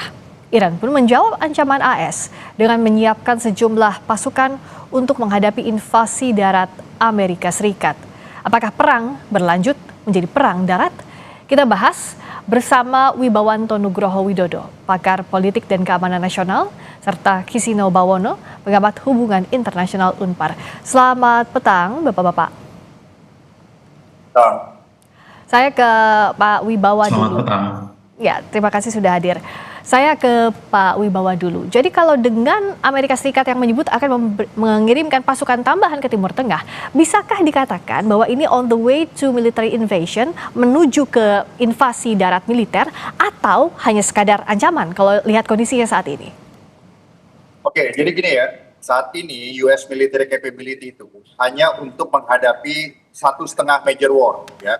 Yang pertama, prioritasnya sebenarnya adalah untuk Indo-Pasifik, perang major di China. Yang kedua adalah untuk mengkonten kondisi di Timur Tengah, termasuk Iran. Yang ketiga adalah untuk mendeter kemungkinan yang terjadi di Eropa terkait dengan Russian expansion. Nah, jadi kalau dipaksakan harus melakukan invasi, ini di luar kesiapan dari tentara Amerika sendiri. Itu satu ya. Yang kedua, untuk masuk ke dalam Iran, melakukan invasi besar-besaran, itu paling tidak butuh 500.000 pasukan. Ya, karena luas Iran yang 4 kali lipat Irak, dan kompleksitas geografi dan kesiapan dari tentara Iran sendiri, baik IRGC dan juga Artes, untuk menyiapkan perang berlarut dengan cara asimetris dengan menerapkan prinsip berperang strategic attrition untuk membuat lawan itu lelah. Jadi perang cepat itu sulit dicapai oleh Amerika sekarang, tetapi perang lama itu juga sangat mahal. Jadi kalaupun Angkatan Darat Amerika harus masuk, itu yang masuk adalah dengan cara-cara Special Operation Force, Special Operations Warfare, atau unconventional warfare, dengan tujuan melakukan aktivitas insurgensi secara sistematik dengan melibatkan organ dalam dari Iran sendiri. Jadi yang terlibat langsung di sini biasanya adalah United States Special Operation Command dan CIA, di mana tahap pertama itu biasanya melakukan political shaping dan infiltration untuk membuat merebut simpati dari rakyat Iran sendiri untuk melakukan perubahan dari dalam. Sehingga setelah itu pasti akan timbul yang namanya destabilisasi dalam Iran, dan juga baru akan diikuti oleh masuknya ground special force secara cepat, tepat, dan juga sangat sensitif, dan harus cepat keluar dan diikuti dengan pergantian dengan adanya rezim baru yang terbentuk dan legitimate di mata rakyat Iran sendiri dan berakhirnya perang. Itu kalau strategi Amerika. Nah, kalau strateginya Iran udah jelas, mereka mau memancing untuk masuk ke dalam. Dan kalau sampai terjadi perang besar-besaran, ini resiko juga besar buat Amerika. Karena perang ini sudah masuk ke dalam level 2,5. Level pertama adalah yang terjadi selama 47 tahun terakhir, yaitu proxy war. Yang kedua adalah limited direct war yang terjadi selama 5 minggu terakhir. Nah, sekarang sudah mau masuk ke dalam regional war, sudah 2,5 poin. Begitu sudah sampai regional war, begitu masuk China dan Rusia, kekuatan nuklir lainnya, dan terjadi multi front war di dunia, ya itulah masuk perang dunia. Nah, jadi sekarang Amerika itu sebenarnya tidak siap untuk melaksanakan yang namanya operasi militer major di Iran, di Timur Tengah, karena kesiapannya itu adalah 1,5 major, atau disebut dengan major theater war contingency scenario, 1,5. Makanya memang bisa hadir di Amerika, pasukan Amerika itu bisa hadir, presence, bisa memberikan deterrence dan operasi terbatas di 4 teater. Yang pertama Indo-Pasifik, yang kedua Timur Tengah, yang ketiga di Eropa, yang keempat adalah di Northern Amerika sendiri. Jadi kalau sekarang mau terpancing, itu bisa dibilang tidak siap. Kalau dikatakan ini out of scenario, sudah di luar skenario-nya, Mas Kisono, Mas Kisino, bagaimana kalau Anda melihat apakah destabilisasi yang juga coba sebenarnya dilakukan oleh Amerika Serikat ya masih jauh panggang dari api, karena upaya ini kan sebenarnya sudah dilakukan bahkan sejak Ayatollah Ali Khamenei terbunuh waktu itu. Terkait destabilisasi di Iran bagaimana? Berapa hari yang lalu saya membaca ada laporan dari Haaretz, media lokal di Israel, mengatakan bahwa Prime Minister Netanyahu itu mengungkapkan kekecewaannya terhadap laporan dari intelijen Mossad bahwa rezim di Iran itu ibaratnya sudah cuma didorong sedikit lagi maka mereka akan kolaps, akan digantikan, maka tujuan mereka untuk perang di Iran ini adalah rezim change atau perubahan rezim. Nah, sayangnya itu yang tidak terjadi hingga saat ini, gitu kan? Entah alasannya apapun, tapi saya melihat bahwa destabilisasi ini nampaknya masih belum terwujud, gitu ya. Saya setuju bahwa ini akan jadi operasi intelijen, terlihat dari apa yang dilaporkan oleh Haaretz kemarin. Saya berpikir bahwa ini masih akan susah karena rezim Islam Iran di sini mungkin masih bisa memberikan narasi kepada publiknya bahwa mereka butuh dukungan publiknya untuk mereka survive. Karena kalau tidak ada rezim Islam Iran, siapa lagi yang akan mempertahankan mereka? Mereka bisa memberikan contoh bahwa lihat apa yang terjadi di Afghanistan, lihat apa yang terjadi di Irak kalau kita kolaps. Gitu. Ya, karena mereka disatukan dengan ideologi, karena itu pula lah lebih sulit Amerika Serikat, tidak seperti Venezuela, tidak seperti di Irak pada saat runtuhnya rezim Saddam Hussein. So, Mas Wibawa, Pak Wibawa, jadi kalau dalam kondisi saat ini sebenarnya perang cepat tidak bisa diraih, perang lama pun mahal untuk Amerika Serikat. Skenario yang ada di depan mata dalam waktu dekat ini apa sih sebenarnya kalau kita bisa membaca, Pak Wibawa? Amerika mempunyai 2 pilihan yang sekarang sangat sulit sebenarnya, yang disebut oleh Fareed Zakaria dan Jenderal James Mattis sebagai pilihan yang bad dan worst. Yang pertama, menghancurkan secara frontal, itu worst ya. Kalau yang bad itu adalah berusaha untuk bernegosiasi dan sebenarnya harus mengerem. Ya, harus mengerem, kembalikan skala perang ini kembali kepada proxy war seperti 47 tahun terakhir. Atau dinaikkan sedikit dan setelah itu dimanage eskalasinya. Tetapi itu juga menjadi lebih challenging buat Presiden Trump sekarang. Karena kalau beliau juga tidak hati-hati ya, dan ini bisa eskalatif, ya, ini akan menarik great powers lainnya dan yang disebut dengan chain reaction, ya, sehingga perang ini yang akan mengarah kepada regional war dan bahkan buruknya kepada perang dunia. Di mana jika terjadi perang dunia, Amerika itu hanya siap melakukan satu full scale war, ya, satu full scale war di satu teater, let's say di Indo-Pasifik, gitu ya. Dan apa itu bedanya full scale war dengan major war? Full scale war itu berarti totalitas militer, manpower, senjata, ekonomi, defense industry itu semua dikerahkan. Dan itu pun dengan catatan harus melibatkan NATO.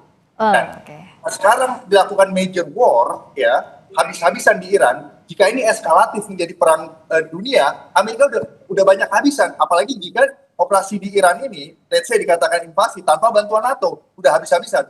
Ya. Gitu. Nah, Mas Kisino, ini menarik karena Amerika Serikat, Donald Trump mengucapkan kekecewaannya kepada NATO, tidak membantu mereka.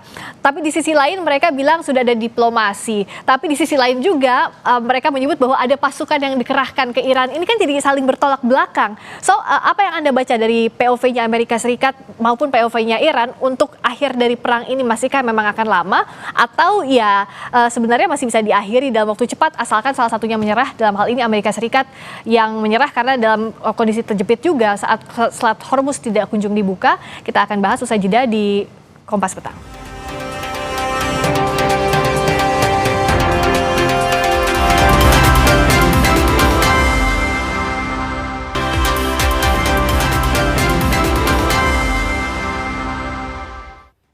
Masih di Kompas Petang bersama Wibawanto Nugroho Widodo, pakar politik dan keamanan nasional, serta Kisino Bawono, pengamat hubungan internasional UNPAR. Mas Kisino menyambung yang tadi, Amerika Serikat nggak didukung sama NATO. Di sisi lain juga kita lihat pernyataan-pernyataan dari Presiden Donald Trump ini saling berkebalikan dengan apa yang mau dicapai sebagai akhir dari perang melawan Iran. So, sebenarnya apa sih, bagaimana kita membaca langkahnya US dalam hal ini? Oke. Untuk membaca langkah US dan kebijakan US, saya harus mulai dari yang cukup personal, yaitu individual dari Presiden Trump. Banyak laporan-laporan, banyak pengamat yang merasa bahwa beliau ini cukup irasional, atau cukup eratik, sehingga perilakunya tidak bisa ditebak. Begitu pula, saya berpemahaman bahwa struktur Amerika Serikat sekarang ini sedang coba untuk diruntuhkan demokrasinya dengan Presiden Trump memusatkan kekuasaannya di presidensinya dia dengan memiliki dominasi di Senat, Kongres, dan juga kehakiman. Dan ini akan jadi tes untuk demokrasi Amerika Serikat, apakah benar-benar full Presiden Trump yang akan menyetir semuanya, atau masih ada kelompok di dalam Partai Republikan yang berani berkata tidak. Dan kalau memang masih akan didominasi oleh Trump, ya maka kita akan melihat bagaimana politik Amerika Serikat itu agak eratik, agak unpredictable. Jadi harus bersiap-siap dengan kemungkinan irasionalitas. Kalau menurut pengamatan saya, begitu. Nah, dan kalau bicara soal how this war's gonna be ended, Pak Wibawa, bagaimana nanti akhirnya? Tadi kan kalau invasi darat kayaknya masih jauh, nggak mungkin lah ke sana ya, tapi pun intelijen itu akhirnya akan kemana? Apakah sama dengan diplomasi? Artinya kedua negara sepakat untuk tidak bersepakat soal hal ini dan mengendurkan serangan militernya atau seperti apa? Ini akan kembali kepada skenario awal sesuai kemampuan Amerika, yaitu adalah untuk Middle East, kasus Iran itu di-contain, untuk Eropa di-deter, ya, dan untuk China dan untuk Indo-Pasifik siap untuk major war, itu ya satu. Yang kedua, walaupun Presiden Amerika itu kelihatan powerful di luar, tapi sebenarnya di dalam negeri itu Presiden Amerika itu termasuk presiden yang paling terkekang secara demokratis. Karena sistemnya sudah sangat established secara demokratis. Jadi memang ada fenomena selama 15 tahun terakhir, Presiden Amerika berusaha memperluas ruang gerak dari presidennya, tetapi tidak semudah itu. Jadi akan berhadapan dengan establishment demokrasi yang kuat. Apalagi perang ini sudah tidak populer juga di partisan, baik Republikan dan Demokrat.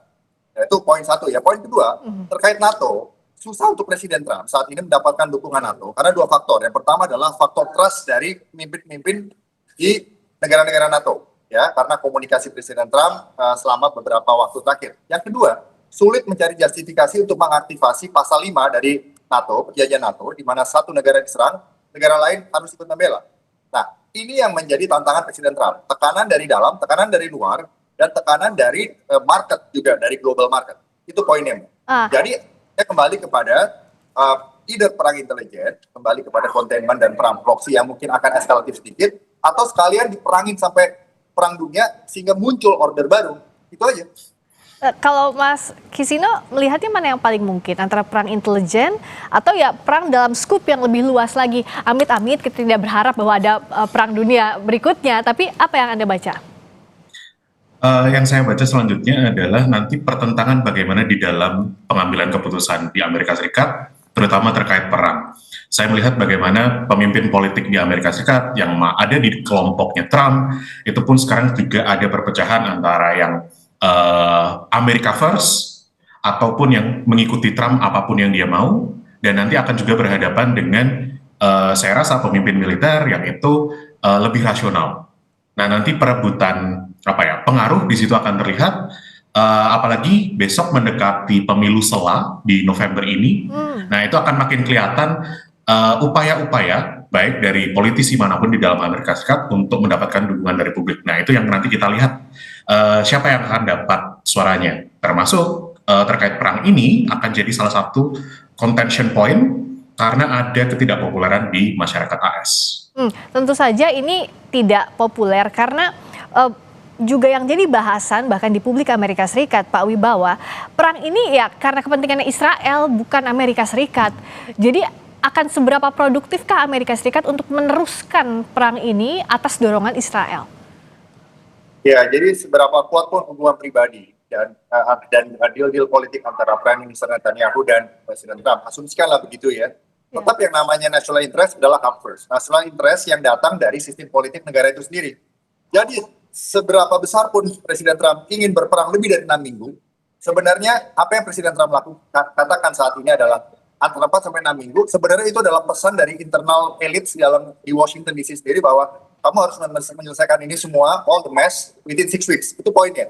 Jadi kalau lebih daripada itu, ya sudah, pasti akan berisiko secara politik dan secara ekonomi untuk negara, dan pasti dari establishment demokrasi Amerika akan mengeluarkan yang namanya semacam antibody dari suatu policy yang dibuat oleh presiden yang dianggap bertentangan dengan kepentingan inti dari negara itu sendiri.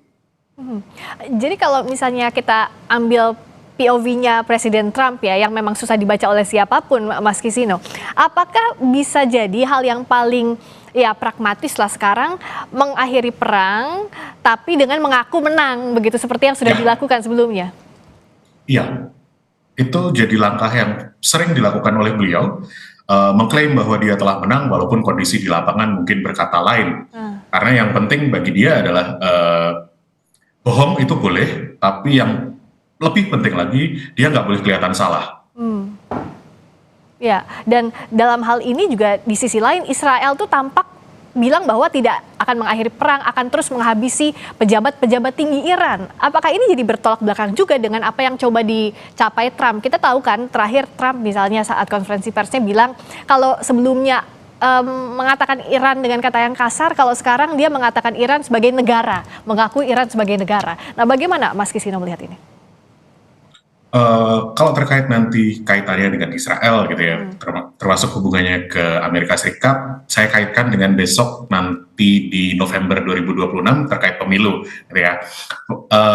Ini agak kontroversial gitu ya, tapi klaim bahwa ada lobby politik dari publik Israel ke dalam publik Amerika Serikat melalui mekanisme-mekanisme organisasi-organisasi pro-Yahudi dan pro-Israel.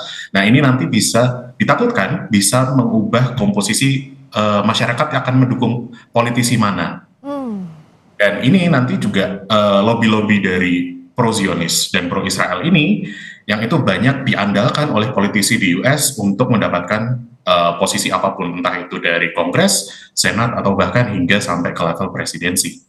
Oke, dan menyambung juga ke Pak Wibawa, artinya bisa jadi juga operasi intelijen tidak perlu dilakukan jikalau Trump memilih langkah yang tadi, yang mengaku saja menang asal sampai Selat Hormuz dibuka kembali, karena tampaknya yang jadi bottleneck untuk Amerika ya itu. Jadi nggak juga ya, jadi prediksi saya ini akan dieskalasi dengan tadi, tetapi tetap ada peningkatan dari proxy war yang sebelumnya selama 47 tahun terakhir ini akan meningkat. Ya, oleh karena itu, sekarang tantangan Presiden Trump itu, tantangan Amerika Serikat adalah winning heart and minds dari orang Iran. Jadi mereka harus create condition untuk menginfluence,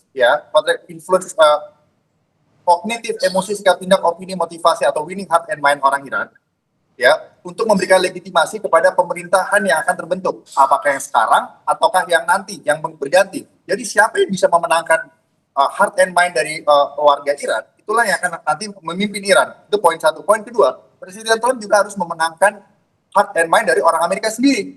Nah, jadi sekarang Presiden Trump juga tidak bisa seenak-enaknya, tetapi harus bisa mengkomunikasikan dengan narasi yang baik. Karena perception itu adalah reality dalam politik.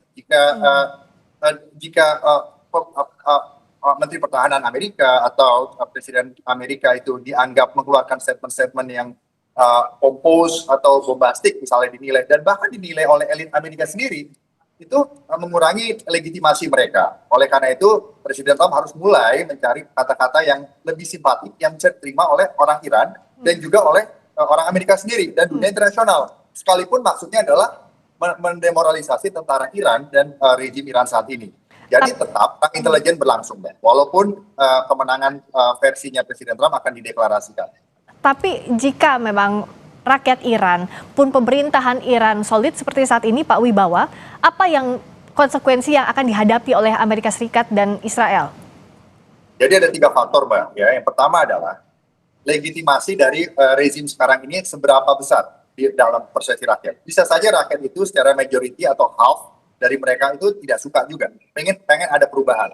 Tapi mereka juga tidak suka untuk dijajah, ya, atau dilecehkan oleh negara lain, apalagi mereka mantan superpower. Yang kedua, ya, militer dari Iran sendiri itu kan terbagi menjadi IRGC dan juga Artes. Nah, bisa saja mereka bukannya tidak loyal kepada Khamenei, tapi mereka mempunyai cara berpikir yang berbeda, pendekatan yang berbeda, bagaimana membawa bangsa Iran ini ke depan. Ya, bisa saja mereka berpikir kita harus koeksisten dengan negara-negara Sunni Arab, dengan Israel, dengan Amerika, bahkan dengan Rusia dan Cina, memainkan kartu yang ada dengan sekarang mereka menunjukkan kemenangan dengan bisa survive, kan gitu ya, bisa menunjukkan bahwa Selat Hormuz bisa ada di bawah kontrol mereka. Mereka akan memainkan kartu ini untuk meningkatkan leverage Iran ke depan. Tetapi cara pendekatan yang mungkin tidak se-violent dan tidak se-ekstrim dari pendahulu mereka, Khamenei. Ya. Dan berikutnya adalah adanya generasi yang juga mempunyai pemikiran yang berbeda. Ya, dan juga elit-elit lainnya, baik itu elit yang terimplikasi oleh kondisi ekonomi yang saat ini terjadi, dan juga middle class di Iran. Gitu. Karena formative years mereka itu juga berbeda. Generasi Z itu kan formative years-nya baru-baru aja, mereka tidak mengalami langsung proses indoktrinasi yang dilakukan oleh almarhum Ruhollah Khomeini senior, ya Ayatullah Ruhollah Khomeini. Nah, jadi ya, itu poinnya. Oke, dan Mas Kisino singkat saja, jadi kalaupun ini invasi darat terjadi, yang akan diuntungkan justru Iran ya, seperti yang kita ulas di awal. Geografi Iran, kesiapan militer Iran, kesiapan pemerintahan Iran untuk menghadapi invasi darat itu akan membantu Iran sendiri untuk bertahan dari invasi darat Amerika Serikat. Karena apalagi invasi darat ini butuh justifikasi yang besar di publik yang Amerika Serikat. Dan ini tidak mudah melihat pengalaman sekian banyak perang dari Amerika Serikat, mulai dari Vietnam, Irak, dan Afghanistan kemarin. Justifikasi perang, apalagi kalau lama, itu tidak mudah. Dan dugaannya kalau ada invasi darat ke Iran, ini akan berujung lama. Terima kasih atas ulasannya petang ini Pak Wibawanto Nugroho Widodo, pakar politik dan keamanan nasional, dan juga Mas Hisino Bawono, pengamat hubungan internasional Unpar. Terima kasih. Berikutnya saudara, kami kembali dengan sorotan lainnya. Masih di Kompas Petang. Video amatir menunjukkan sejumlah serangan rudal Iran yang mengenai bangunan di sejumlah wilayah Israel, termasuk Tel Aviv. 1 orang tewas dalam laporan yang terjadi Jumat malam waktu setempat. Saat lagi di Kompas Petang.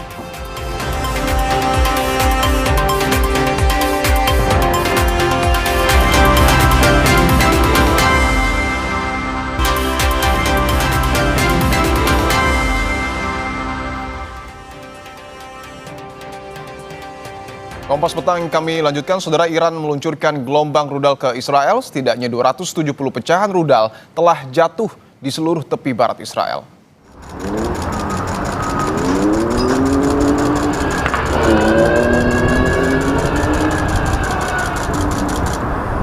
Sebagian besar di dekat Ramallah dan pecahan rudal lainnya jatuh ke kawasan Nablus, Bethlehem, Hebron, dan Salfit. Sirine pun berbunyi di seluruh kawasan tepi barat Israel untuk memperingatkan warga akan serangan drone Israel.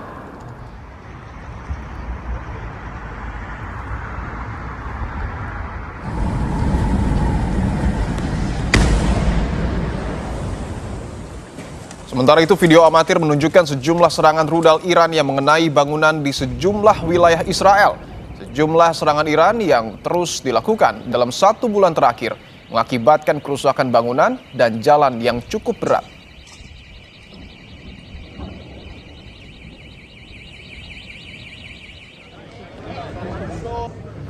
Sedikitnya 1 orang tewas di Tel Aviv, Israel akibat serangan Iran pada Jumat malam. Pria berusia 60 tahun tersebut dinyatakan meninggal dunia di trotoar jalan setelah menderita luka parah akibat terkena hantaman serangan yang diluncurkan Iran. Jurnalis Associated Press melaporkan banyak ledakan keras yang terjadi di wilayah Tel Aviv. Behind us, this is just one scene that the Israel police has responded to after the Iranian regime has once again targeted our civilian population. Unfortunately, at this scene behind me, as a result of the cluster munition that was fired targeting civilians, we have 1 fatality. We have another 4 individuals that were medically evacuated in various conditions at other scenes that the police are working at right now.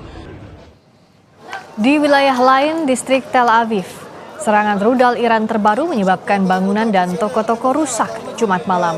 Seorang saksi mata menyebut awalnya ia sedang menyetir mendengar suara sirine. Lalu ia bergegas meninggalkan mobil mencari perlindungan. Dan tak berselang lama, rudal Iran mengenai mobil pengemudi tersebut. Tak ada korban jiwa maupun luka dalam serangan ini.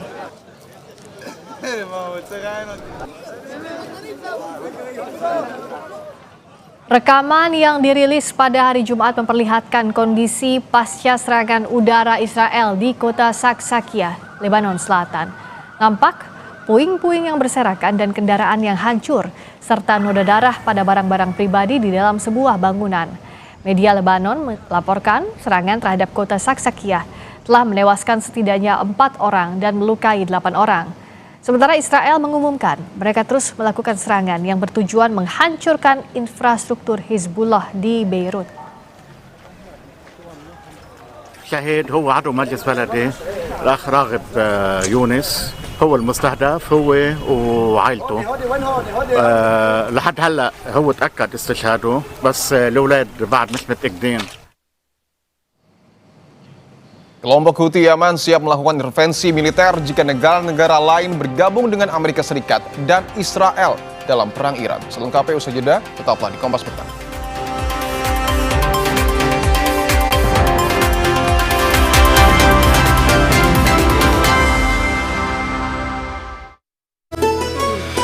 Di bulan suci, kita pasti dicoba. Ademin lagi dengan Aqua. Aqua, dingin alaminya, ademin Ramadanmu. Saat aktivitas padat, saatnya level up. Minum Hemaviton Action Immune Up.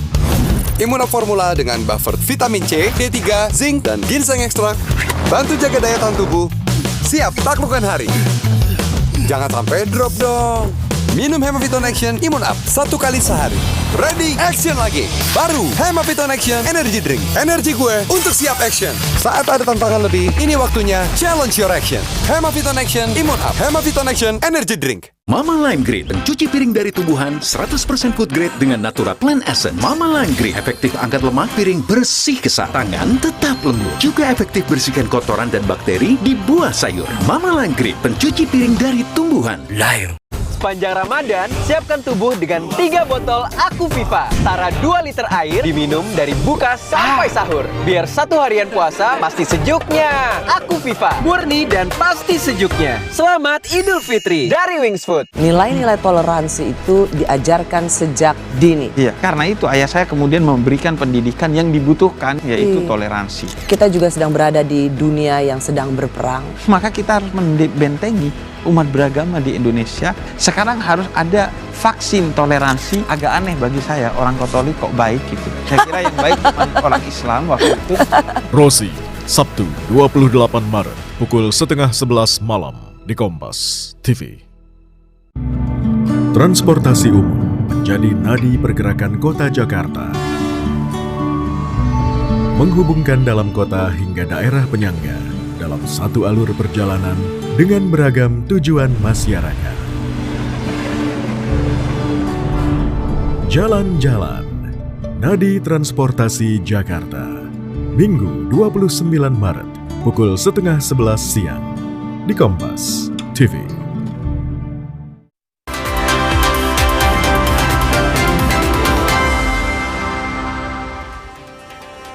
Saudara, kelompok milisi Houthi Yaman mengatakan siap melakukan intervensi militer jika negara-negara lain bergabung dengan Amerika Serikat dan Israel dalam perang Iran. Intervensi juga akan dilakukan jika Laut Merah digunakan untuk melancarkan serangan terhadap Iran. Hal tersebut disampaikan juru bicara militer Yahya Sarea pada Jumat waktu setempat.